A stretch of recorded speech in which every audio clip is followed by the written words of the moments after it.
मैं हूँ आपकी दोस्त अर्चना। दोस्तों, पिछली वीडियो में हमने बात की थी केन्जियन थ्योरी ऑफ एम्प्लॉयमेंट के बारे में हमने डिस्कस किया था और मैंने बताया था कि जो केन्जियन की थ्योरी है वो सारी जो डिपेंड है किस पे है, इफेक्टिव डिमांड पे डिपेंड है। अगर आप डिमांड को इंक्रीज करोगे तो आपकी सप्लाई भी इंक्रीज होगी, एम्प्लॉयमेंट भी इंक्रीज होगा, इनकम भी इंक्रीज होगा। ठीक है जी। तो ये सब मैंने उसमें डिस्कस किया था, उसमें आपको बताया था कि जो डिमांड है वो सब चीज़ों को इफेक्ट करती है। ठीक है, तो आज हम इस वीडियो में इसी बारे में डिस्कस करेंगे जो इफेक्टिव डिमांड है एक्चुअली वो है क्या चीज़ है वो। तो उसके बारे में आज हम इस वीडियो में पूरा फुल डिटेल पढ़ेंगे। तो सबसे पहले हम मेन पॉइंट पढ़ लेते हैं कि इफेक्टिव डिमांड है। इफेक्टिव डिमांड किस पे दो डिपेंड होती है, वो एग्रीगेट डिमांड और जब सप्लाई दोनों इक्वल हो जाती है उस टाइम पे क्या हो जाती है, एम्प्लॉयमेंट बढ़ जाती है, फुल एम्प्लॉयमेंट का केस अक्कर होता है। ठीक है, तो जो एग्रीगेट डिमांड थी वो आगे फिर से टू पार्ट्स में डिवाइड थी, कंजम्पशन, एक्सपेंडिचर एंड इन्वेस्टमेंट। ठीक है, ये हमने पिछली वीडियो में कवर किया था।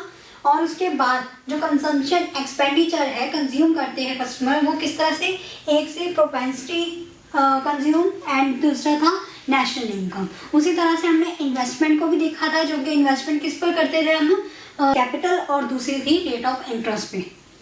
सो ये मॉडल हमने पिछली वीडियो में डिस्कस किया था इनकम और एम्प्लॉयमेंट के मॉडल में। ठीक है जी, उसमें हमने पूरा डिस्कस किया था आखिर ये होता क्या है। लेकिन काफ़ी सारी प्रॉब्लम्स आई कि हाँ भी इफेक्टिव डिमांड क्या है। ठीक है, तो आज इस वीडियो में हम इसी के रिलेटेड सारे कॉन्सेप्ट को क्लियर करेंगे कि इफेक्टिव डिमांड क्या है, एग्रीगेट डिमांड क्या है। अगर एग्रीगेट डिमांड है तो वो किस पे डिपेंड है, कंजम्पशन और इन्वेस्टमेंट पे। तो ये सब आज हम इस पर डिस्कस करेंगे, कवर करेंगे क्या होता है, किस तरह से ये सर्कल चलता है। तो अब हम समझेंगे कि हाँ कि इफेक्टिव डिमांड बनती किस तरह से है, डिमांड आखिर होती किस तरह से है। ये 3 टाइप से होती है। First one is desire, second one is want and third is demand. अब ये कैसे, ठीक है, मान लीजिए कि डिजायर का मतलब क्या है कि मुझे उस चीज की इच्छा है। ठीक है, डिजायर मीन्स इच्छा है मुझे उस चीज को लेने की। ठीक है, सपोज कर लो अगर मैं कहूँ कि हाँ भी मुझे एक बड़ा सा घर लेने की इच्छा है। ठीक है, तो वो सिर्फ क्या है, मैंने पहले भी वीडियो में आपको ये सब डिस्कस किया था कि वो सिर्फ मेरी क्या है, इच्छा है। मैंने सिर्फ उसको एक्सप्रेस किया है कि मुझे वो बिल्डिंग चाहिए या मुझे एक बड़ा सा घर खरीदना है। ठीक है, लेकिन वो सिर्फ क्या, किस चीज़ में आ गया, हमारी सिर्फ डिज़ाइन है, मैंने सिर्फ बोला है, किया नहीं है, ना ही लिया है, ना ही मैंने कुछ उस पर खर्च किया है, ना कुछ किया, सिर्फ मैंने अपनी सोच में रखा है। इस तरह से हम बहुत सारी चीज़ें सोचते हैं। ठीक है, कपड़ों के बारे में सोचते हैं, हाँ भी मैंने जैकेट लेनी है, मैंने कोट लेना है, मैंने पैंट लेनी है, मैंने शर्ट लेनी है। तो लेते हम, बोलते हम बहुत कुछ है, लेते कम है। ठीक है, तो उस हिसाब से अगर हम डिज़ायर की बात करें तो हम सोचते बहुत कुछ है, इच्छा हमारी बहुत है। ठीक है, तो वो चीज़ आ जाती है डिज़ायर में। लेकिन जब वो चीज़, डिज़ायर जो इच्छा है हमारी, ज़रूरत बन गई। ठीक है, वांट मीन्स जब वो चीज़ हमारी ज़रूरत बन जाती है। ठीक है, अब जैसे मैंने बोला कि हाँ मुझे घर खरीदना है, तो उस टाइम में मेरी इच्छा थी। लेकिन जब मुझे ज़रूरत पड़ गई कि हाँ अब एमरजेंसी है कि मुझे घर खरीदना ही पड़ेगा, ज़रूरत है अब बहुत ही ज़्यादा उसकी, तो उस टाइम पे क्या हो गया, वो मेरी वांट बन गई, बल्कि वो मेरी ज़रूरत बन चुकी है इस टाइम पे। ठीक है, देन वो क्या है, फिर मैं उसके बाद क्या करूँगी, डिमांड करूँगी। लास्ट में हमारे पास आता है डिमांड। डिमांड का मतलब ये है कि अगर मैंने उस चीज़ की इच्छा की है, ठीक है, मैं उसे पाना चाहती हूँ, उस चीज़ को खरीदना चाहती हूँ, तो उसके लिए मैं क्या करूँगी, डिमांड करूँगी। उस चीज़ को लेने के लिए मैं इन्वेस्टमेंट करूँगी, पैसे लगाऊंगी। ठीक है, मनी को इन्वेस्ट करूँगी। ठीक है, उस टाइम पे वो क्या बनती है, डिमांड। ठीक है, जब हम कोई चीज़ को खरीदने के लिए या फिर किसी चीज़ को कंज्यूम करने के लिए मनी को इन्वेस्टमेंट करते हैं तो that is called the demand. तो आपको समझ में आया कि इफेक्टिव डिमांड, जो इफेक्टिव डिमांड है वो एग्रीगेट डिमांड कब बनती है। एग्रीगेट डिमांड वो कब बनी, जब मैंने उस चीज़ को खरीदने के लिए मनी को इन्वेस्ट किया। ठीक है, सिर्फ इच्छा को हम नहीं कह सकते। ठीक है, हमने इच्छा ली है तो उसी लिए हमने इन्वेस्ट नहीं किया, मैंने ये चीज़ ली थोड़ी, सिर्फ हमने इच्छा रखी है। वांट, जब मेरी वो ज़रूरत बन गई है उस टाइम पे मैंने कोई मनी को इन्वेस्ट नहीं किया, सिर्फ वो ज़रूरत बन चुकी है उस टाइम पे। लेकिन डिमांड उस टाइम पे होती है जब मैं उस प्रोडक्ट को खरीदने के लिए, उस चीज़ को खरीदने के लिए अपनी मनी को इन्वेस्ट करती हूँ, तो उस टाइम पे क्या हो जाती है, उस चीज़ की डिमांड हो जाती है। ठीक है, तो उस टोटल जो डिमांड होती है, उस चीज़ की जो टोटल डिमांड होती है, that is called the aggregate demand. मैंने पहले ही बताया ना कि टोटल डिमांड क्या है, total demand is aggregate demand. Aggregate को हम बोलते हैं टोटल। क्लियर? अब आपको समझ में आ गया होगा इतना कॉन्सेप्ट। जो इफेक्टिव डिमांड है वो एक्चुअल में है क्या। ठीक है, वो एक्चुअल में है क्या। ये 3 स्टेप्स होते हैं कि डिजायर होती है, वांट होती है, डिमांड होती है। डिमांड तो हमारा लास्ट में आता है, पहले हम किसी चीज़ को लेने की इच्छा करते हैं, फिर जब वो ज़रूरत बन जाती है उसके बाद हम डिमांड करते हैं। क्लियर? अब टोटल जो डिमांड होती है उसे हम बोल देते हैं इफेक्टिव डिमांड। क्लियर? अगर हम केन्स के अकॉर्डिंग चले तो केन्स का क्या कहना था कि जब इफेक्टिव डिमांड कब बनती है, जब जो हमारी एग्रीगेट सप्लाई है और जो एग्रीगेट डिमांड का फंक्शन है वो दोनों क्या हो जाते हैं, इक्वल हो जाते हैं। ठीक है जी, तो उस टाइम पे उसने कहा था कि क्या बन जाती है, वो इफेक्टिव डिमांड बन जाती है जब दोनों को वो क्रॉस करती है। ठीक है, तो उसने बोला कि उस चीज़ को हमने बोल दिया है इफेक्टिव डिमांड। ठीक है, अब डायग्राम से हम समझते हैं कि किस तरह से इफेक्टिव डिमांड है। अब ये है हमारे पास डायग्राम, जिसमें ये देखिए डिमांड बढ़ी, ठीक है, उसके साथ सप्लाई कितने डिग्री पे एंगल पे बढ़ती है, हमेशा 45 डिग्री एंगल पे।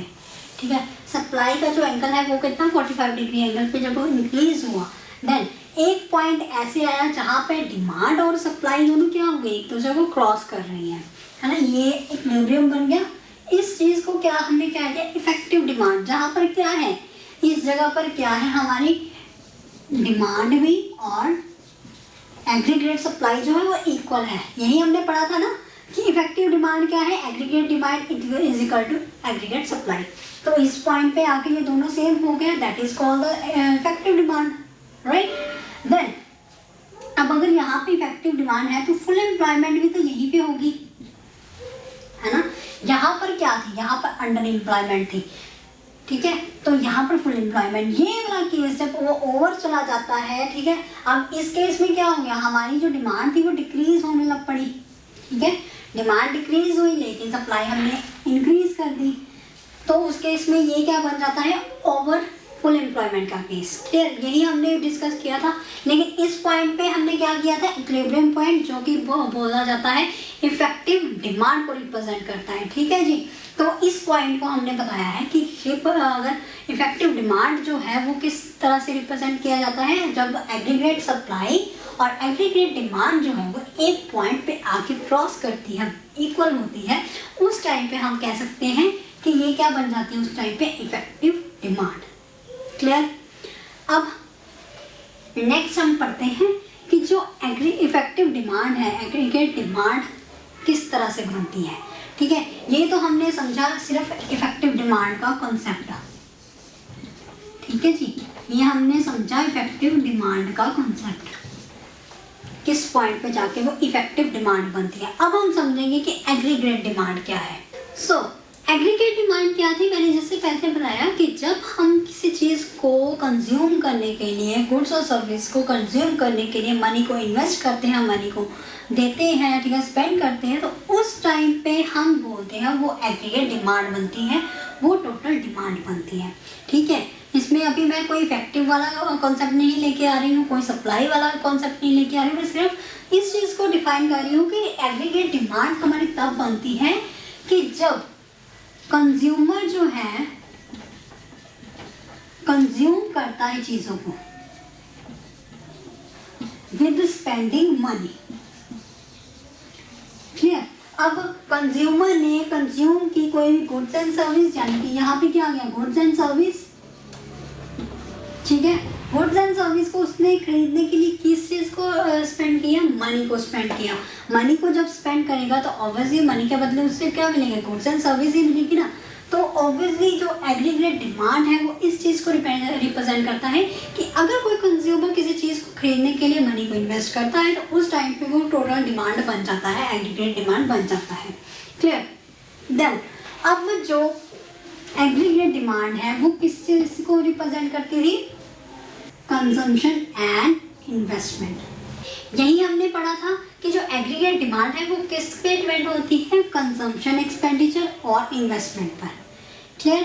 ये चीज़ हमने पढ़ी थी। अब कंजम्पशन, एक्सपेंडिचर और इन्वेस्टमेंट फीचर्स क्या है इस चीज़ में, सबसे पहले इसका डायग्राम समझेंगे। ठीक है, इस चीज़ को हम एक और वे से समझ सकते हैं कि एग्रीगेट डिमांड हमारी किस तरह से बन सकती है। Consumption plus investment plus government expenditure and minus क्या कर देंगे इसमें, एक्सपोर्ट एंड इंपोर्ट। हम नेशनल इनकम निकालते हैं उस टाइप पे भी इसी तरह से कुछ फॉलो करते हैं रूल्स को। तो अगर हम एडी निकालते हैं, एग्रीगेट डिमांड को अगर हमें निकालना हो तो हम इस तरह के फंक्शंस को अप्लाई कर सकते हैं। कंजम्पशन होती है, उसमें ऐड होती है इन्वेस्टमेंट, गवर्नमेंट का जो एक्सपेंडिचर है वो इन्वेस्टमेंट इसमें ऐड होती है। उसके बाद जो माइनस क्या करती है, एक्सपोर्ट और इम्पोर्ट, क्योंकि हम इस चीज़ में हम क्या लेके नहीं आते हैं, जो इम्पोर्ट होता है जो एक्सपोर्ट होता है वो चीज़ें हम इसमें इंक्लूड नहीं करते हैं। क्लियर। तो इस तरह से हमने क्या डिफाइन कर दिया, एग्रीगेट डिमांड। अब एग्रीगेट डिमांड को हमने किस तरह से समझा था, अगर हमारे एम्प्लॉय ज़ीरो है, लेबर हमारी ज़ीरो है, तो उस केस में डिमांड कितनी है, 100। ठीक है, अगर किसी चीज़ की डिमांड हो रही है उस टाइम पे हमने ना ही कोई सप्लाई की है ना ही हमारी लेबर है, तो डिमांड हो रही है उस केस पे, तो हमारा कर्व किस तरह से बनता था, इस तरह से, राइट। क्योंकि सप्लाई कहाँ से शुरू होती है, 7। ठीक है, तो ये क्या है, ये एग्रीगेट डिमांड है कि अभी हमने ना तो सप्लाई की है ना ही हमारे पास लेबर लगाई है, लेकिन उस टाइम पे उस चीज़ की क्या हो रही है, डिमांड हो रही है। ठीक है, तो उस चीज़ को हमने बोल दिया था एग्रीगेट डिमांड जब। ठीक है, अब हमने यहाँ पर 10 लोगों को लगा दिया, तो उस टाइम पे हमने यहाँ पर क्या कर दी, ज़्यादा कर दी। ठीक है, यहाँ पे 150 हो गई, डिमांड जो थी चीज़ की वो 150 बढ़ गई। यानी कि अगर आप इस चीज़ को ध्यान से देखें तो ये क्या थी, हमारी लेबर और ये हमारे थे डिमांड, एग्रीगेट डिमांड। अब आप इस चीज़ को ध्यान से देखोगे तो आपको पता चलेगा कि जो एग्रीगेट डिमांड है वो किसका फंक्शन है, किसका फंक्शन है, वो एफ ऑफ एन का फंक्शन है, यानी कि लेबर का फंक्शन है, एम्प्लॉयमेंट का फंक्शन है।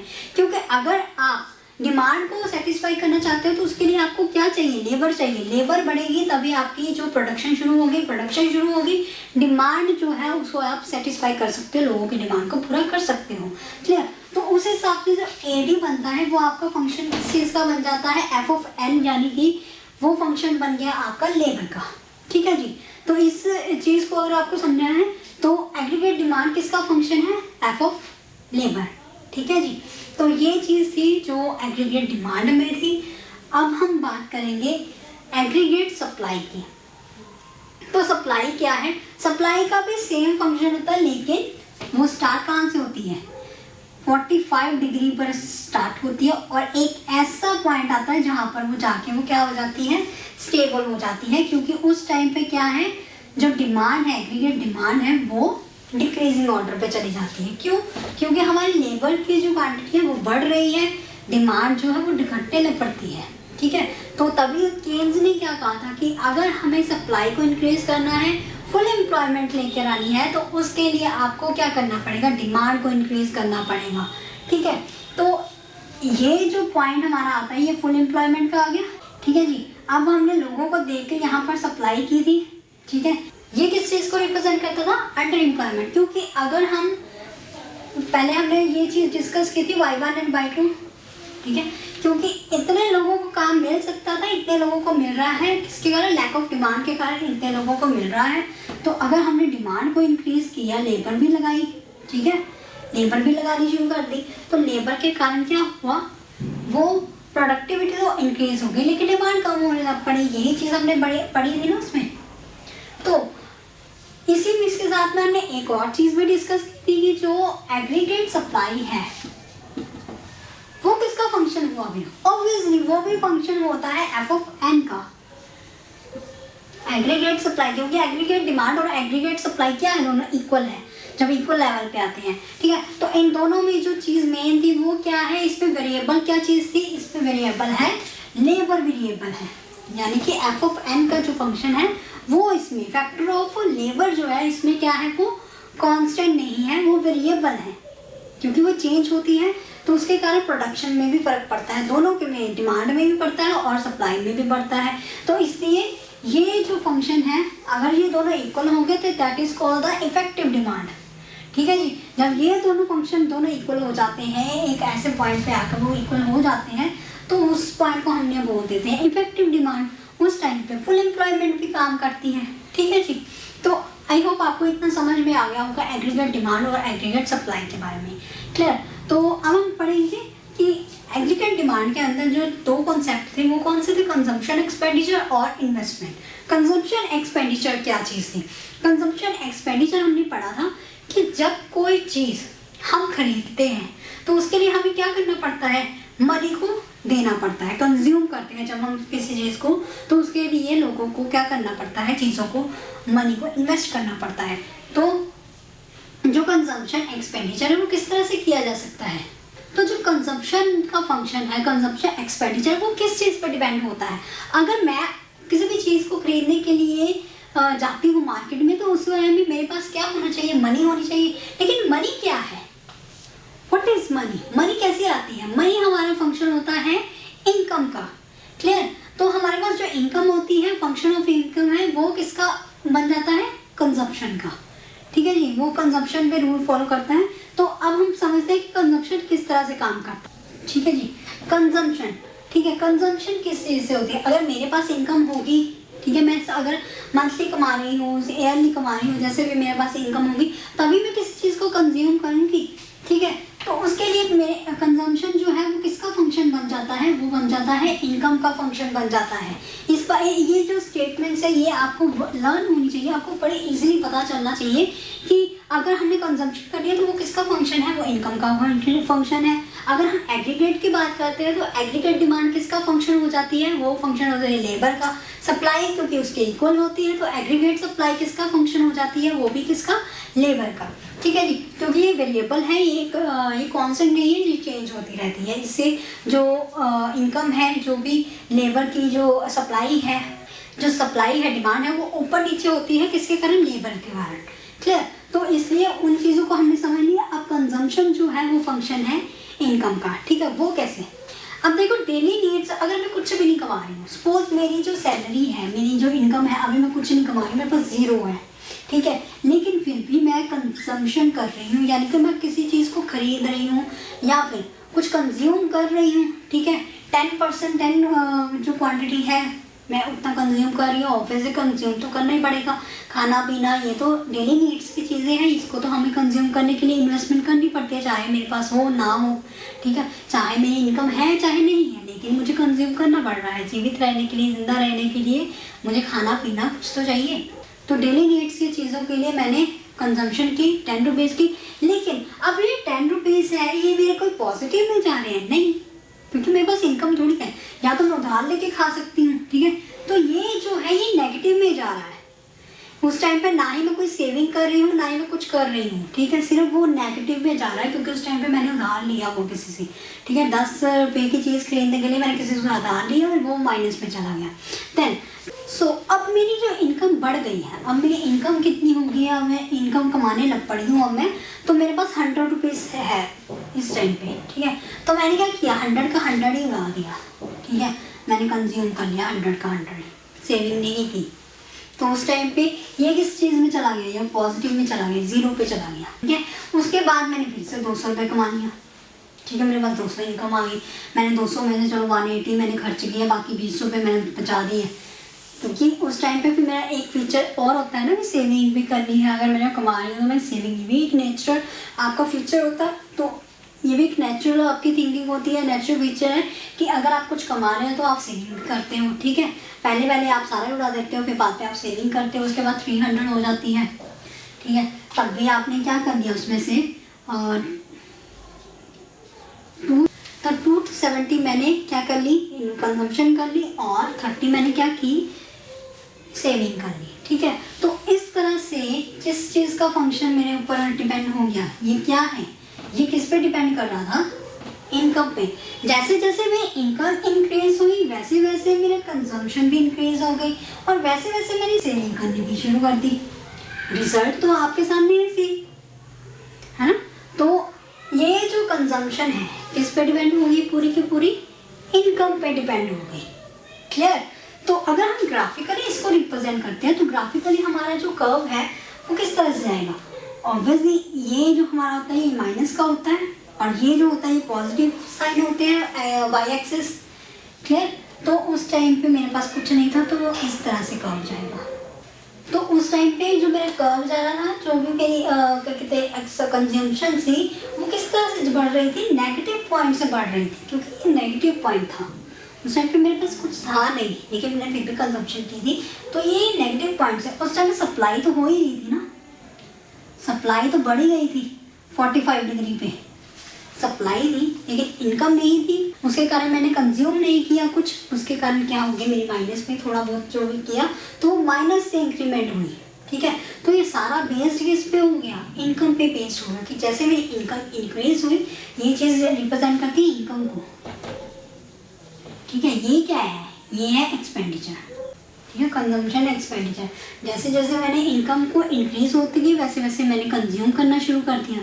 यही चीज़ हम लोगों ने यहाँ पे डिस्कस की है। ठीक है जी, तो अब आप लोगों को समझ में आया कि जो कंजम्पशन का फंक्शन है ना इफेक्टिव डिमांड के अंडर, एग्रीगेट डिमांड के अंदर, तो वो क्या चीज़ है, वो यही है कि जो कंजम्पशन फंक्शन है वो किस पे डिपेंड करता है, इनकम पे डिपेंड करता है। अगर आपकी इनकम बढ़ेगी तो भी आप इन्वेस्ट करोगे, ये तो नॉर्मल फीचर है। ठीक है जी, तो आप उसी टाइम पे इन्वेस्ट करते हो जब आपकी इनकम इंक्रीज होती है। क्लियर? तो डिमांड भी इसी पे डिपेंड हो जाती है। इनकम आपकी इंक्रीज होती है तो आपकी डिमांड भी इंक्रीज हो जाती है। ठीक है, कंज्यूम हम तभी करते हैं, ये सारे जो फीचर होते हैं एक दूसरे पे डिपेंड होते हैं। ठीक है, कंज्यूम कब करते हो, कंज्यूम तभी करते हो जब आप डिमांड करते हो चीज़ों की। ठीक है जी, तो ये डायरेक्ट हो गया कि हाँ भाई अगर हमने किसी चीज़ को कंज्यूम किया तो वो डिमांड ही होती है। ठीक है, तो अब हम पढ़ेंगे कि इन्वेस्टमेंट क्या है। अब हम बात करेंगे इन्वेस्टमेंट की। इन्वेस्टमेंट की डेफिनेशन क्या कहती है, investment as a define included therefore the increment of capital equipment.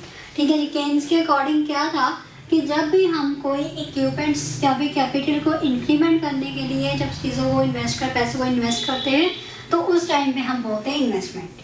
ठीक है, तो लेकिन क्या होता है, इन्वेस्टमेंट दो तरह से हो सकता है, या तो आप किसी शेयर्स में, कैपिटल्स में, या फिर कोई स्टॉक के लिए इन्वेस्टमेंट करते हो, या फिर दूसरा तरीका होता है या फिर आप नई टेक्नोलॉजी मशीन के लिए इन्वेस्टमेंट करते हो। ठीक है जी, तो ये दो तरह से हो सकता है, या तो आप कर रहे हो प्रॉफिट के केस में। ठीक है जी, अगर आप प्रॉफिट कमाना चाहते हो, ज़्यादा अर्न करना चाहते हो, तो उस केस में आप क्या करते हो, अपनी इन्वेस्टमेंट करते हो, नई नई टेक्नोलॉजी को लेके आते हो ताकि आपकी जो इंक्रीमेंट हो सके कैसे, प्रॉफिट में।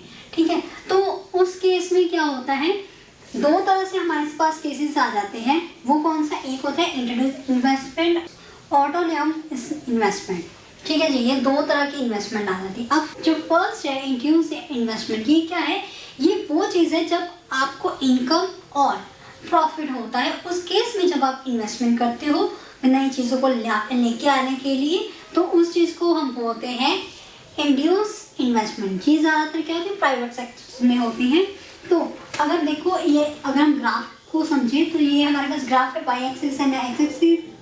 ठीक है, अब हमने इस चीज़ में इन्वेस्टमेंट कब करनी शुरू की, जब हमें प्रॉफिट होना शुरू हुआ, जब हमारी इनकम इंक्रीज हुई। ठीक है, हमारी इनकम इंक्रीज हुई, हमारी प्रॉफिट हुआ, उस टाइम पे हमने क्या किया, इन्वेस्टमेंट करनी शुरू की। तो जब उस टाइम पे हम इन्वेस्टमेंट करते हैं, जब हमें प्रॉफिट होता है, इनकम होती है प्लस हमारे प्रॉफिट होता है, तो उस टाइम पे जब हम इन्वेस्टमेंट करते हैं that is called the induced investment. ठीक है जी, उसको हम बोल देते हैं इंड्यूस्ड इन्वेस्टमेंट। लेकिन ऑटोनोमस इन्वेस्टमेंट क्या है, ये क्या चीज़ होती है, अगर आप प्रॉफिट को नहीं लेते हो, सिर्फ क्या करते हो, इनकम और प्रोडक्शन को ध्यान रख के जो इन्वेस्टमेंट करते हो। ठीक है जी, कई बार क्या होता है, लोगों क्या देखते हैं, नई नई चीज़ों को लेके आते हैं, सिर्फ इस बेसिस पे नहीं कि हमें प्रॉफिट होगा, वो इस बेसिस पे लेके आते हैं कि जैसे जैसे टेक्नोलॉजी चेंज होती है हम भी उस चीज़ को अडॉप्ट करें, लोगों को नई चीज़ें प्रोवाइड करें। ठीक है जी, नई नई जो प्रोडक्शन है उसको इंक्रीज करें, तो उस बेसिस पे जब हम इन्वेस्टमेंट करते हैं that is called the autonomous investment. ठीक है जी, तो इस तरह से टू टाइप्स की जो इन्वेस्टमेंट है उसको डिफाइन किया है। अब जो ऑटोनोमस वाली इन्वेस्टमेंट है उसे हम किस तरह से डिफाइन कर सकते हैं, वो स्टेबल रहती है, यानी कि उसकी ना तो फर्क पड़ता है किसी प्रॉफिट से, ना फर्क पड़ता है इनकम से, ठीक है जी। उसको इस चीज़ से फर्क नहीं पड़ता है, वो जो है स्टेबल है, ठीक है जी। वो हॉरिजॉन्टल स्ट्रेट लाइन है, ठीक है जी। तो वो रिप्रेजेंट करता है ऑटोनॉमस इन्वेस्टमेंट को, यानी कि उसको इस चीज़ से फर्क नहीं पड़ता कि हमें प्रॉफिट हुआ है कि नहीं हुआ है, लेकिन वो इन्वेस्टमेंट कर रहा है उस चीज़ के लिए, ठीक है। तो इस तरह से उसने 2 टाइप्स की जो इन्वेस्टमेंट है उसको डिफाइन किया। अब केन्स का एक और कहना था कि ये इन्वेस्टमेंट को उसने 2 टाइप्स और डिफाइन किया। कौन सा? एक होती है पब्लिक और दूसरा होता है प्राइवेट, दूसरा होता है प्राइवेट। अब पब्लिक और प्राइवेट इन्वेस्टमेंट क्या आती है?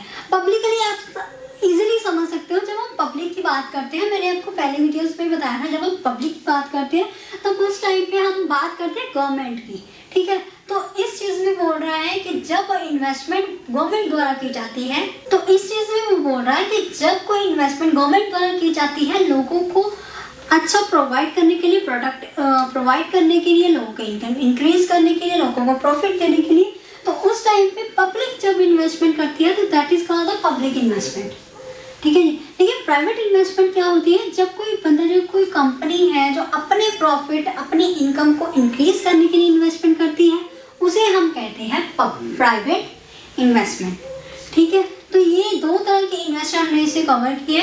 तो आई होप आपको क्लियर हो गया होगा इफेक्टिव डिमांड क्या है, उसके अंदर के सारे कॉन्सेप्ट आपको क्लियर हो गए होंगे विद इन इन्वेस्टमेंट। तो अगर आप कोई भी डाउट हो, अगर आपको कोई क्वेरी हो, तो आप नीचे कमेंट बॉक्स पे कमेंट करके हमें ज़रूर पूछ सकते हैं।